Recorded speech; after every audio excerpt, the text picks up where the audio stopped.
AI zone में आपका स्वागत है। मैं सुदर्शन कुमार आप लोगों को व्यावसायिक सुरक्षा एवं स्वास्थ्य चैप्टर में 5S कंसेप्ट के बारे में बताएंगे।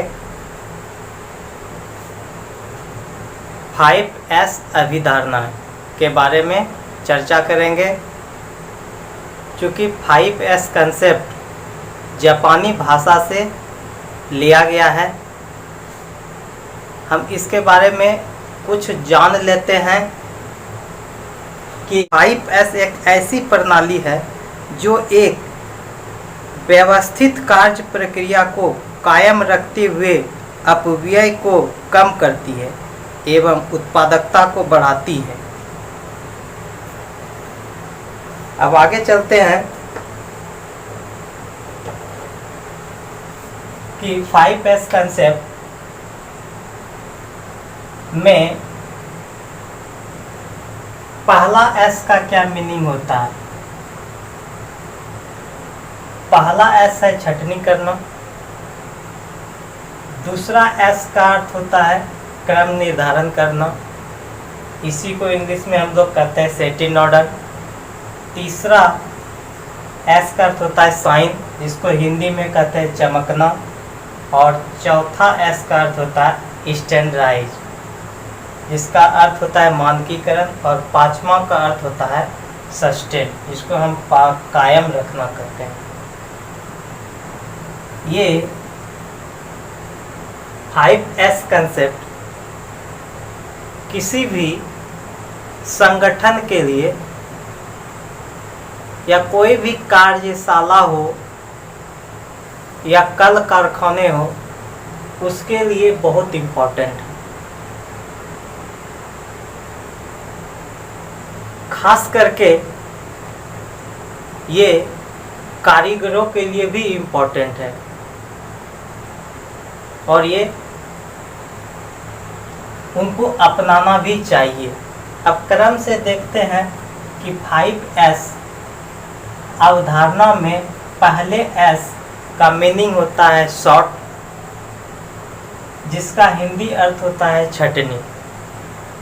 अब सपोज कीजिए कोई भी कल कारखाना या वर्कशॉप में आप काम कर रहे हो और वहाँ पे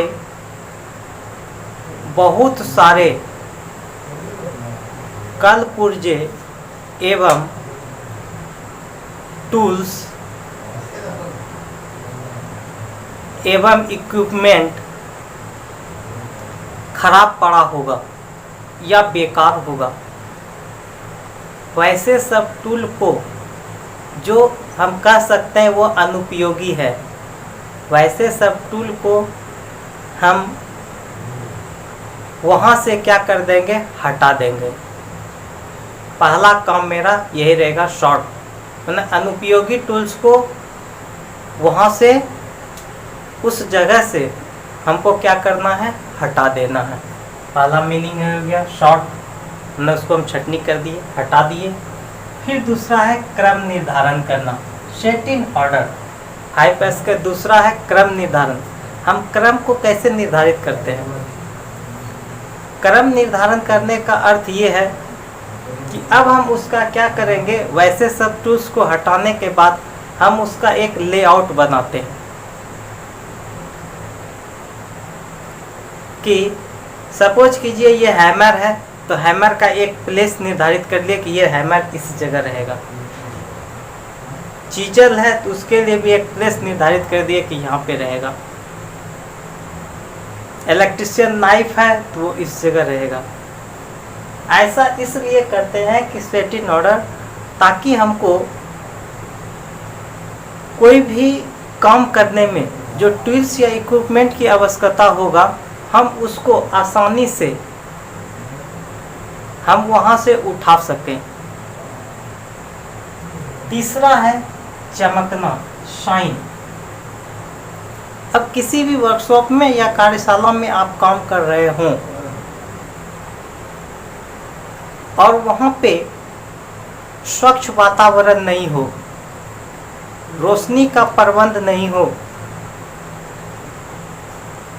तो किसी भी प्रकार के खराबी को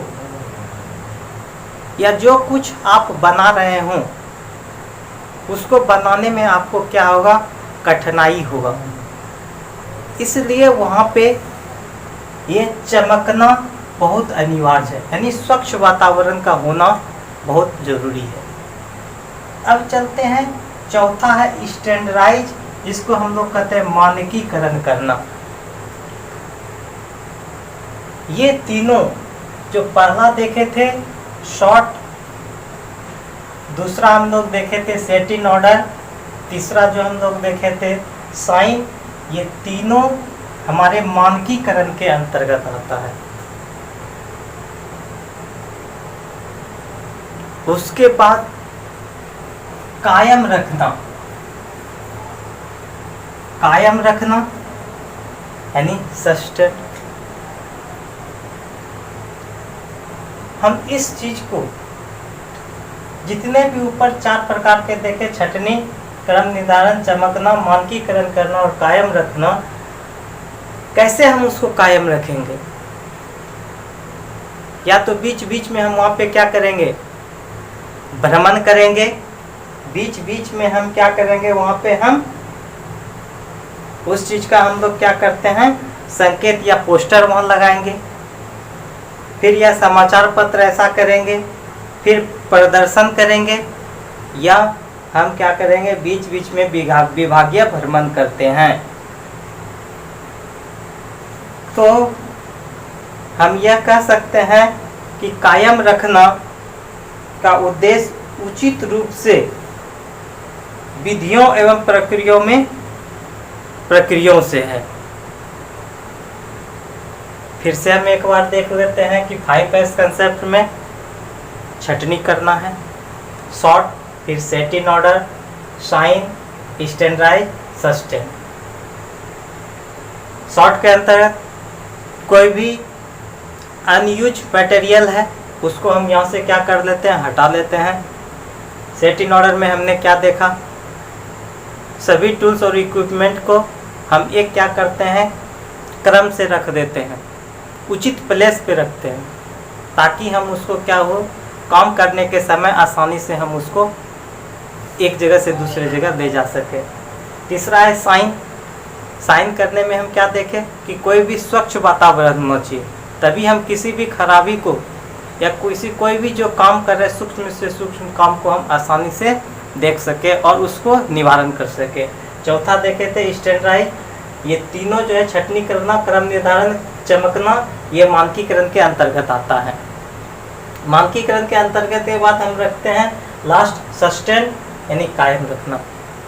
अब इस चीज को हम कैसे कायम रखेंगे, इस तरह का इन्वायरमेंट जो बना हुआ कैसे रखेंगे, तो हम बार बार हम क्या करेंगे, विभाग का भ्रमण करेंगे कि अमुक प्लेस, अमुक जो सामान उस प्लेस पे है या नहीं, वहाँ पे उस विभाग में रोशनी आ रहा है या नहीं आ रहा है। तो ये एक प्रकार का चयन प्रक्रिया है और ये चलते रहता है। अब चलते हैं इसमें क्वेश्चन कैसे पूछा जाता है। आपको पूछ देगा कि 5S कंसेप्ट कहाँ से लिया गया है, तो आप बताएंगे ये जापानी भाषा है। 5S कंसेप्ट में पूछेगा कि पहले नंबर पे कौन आता है, तो आप बताएंगे छटनी, या पहले एस से क्या होता है, शॉर्ट मीनिंग हुआ। तीसरे एस का क्या मीनिंग होता है, तो आप साइन बताएंगे या चमकना, और 5वें एस से क्या अर्थ होता है, सस्टेन। थैंक यू क्लास, आज यहीं तक रहने दीजिए।